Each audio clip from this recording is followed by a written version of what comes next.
യാത്ര ഇങ്ങനെ മുമ്പോട്ടേക്ക് പോയി. നമ്മൾ വളരെ ആകാംക്ഷയിലാണ്. കാരണം ഒരുപാട് വീഡിയോസിലൊക്കെ കണ്ടു മസിനഗുഡി വഴിയുള്ള യാത്ര അതിമനോഹരമായ യാത്രയാണെന്ന്. അതുകൊണ്ട് തന്നെ വളരെ നല്ല ആകാംക്ഷയോടുകൂടിയാണ് നമ്മൾ യാത്ര ചെയ്യുന്നത്.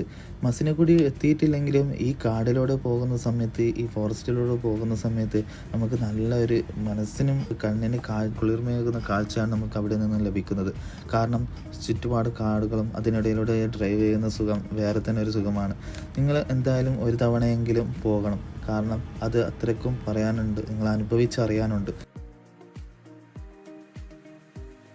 നമ്മളിങ്ങനെ ആസ്വദിച്ച് ഇങ്ങനെ യാത്ര ഇങ്ങനെ തുടർന്നു. അപ്പോഴാണ് അവിടെ ആദിവാസികളാണെന്ന് തോന്നുന്നു, അവരങ്ങനെ റോഡിൽ നിന്ന് പണിക്ക് പോകാൻ വേണ്ടി അവിടെ കാത്തിരിക്കുന്നുണ്ടായിരുന്നു. അങ്ങനെ നമ്മളിങ്ങനെ യാത്ര തുടർന്നു. റോഡിലെ ബ്ലോക്ക്, അതുപോലെ തന്നെ ചുറ്റുപാടുള്ള ഒച്ചപ്പാട്, അങ്ങനത്തെ ഒന്നും ഇല്ലാത്തത് കൊണ്ട് തന്നെ നല്ല പീസ്ഫുൾ, നല്ല ശാന്തമായ യാത്രയാണ്.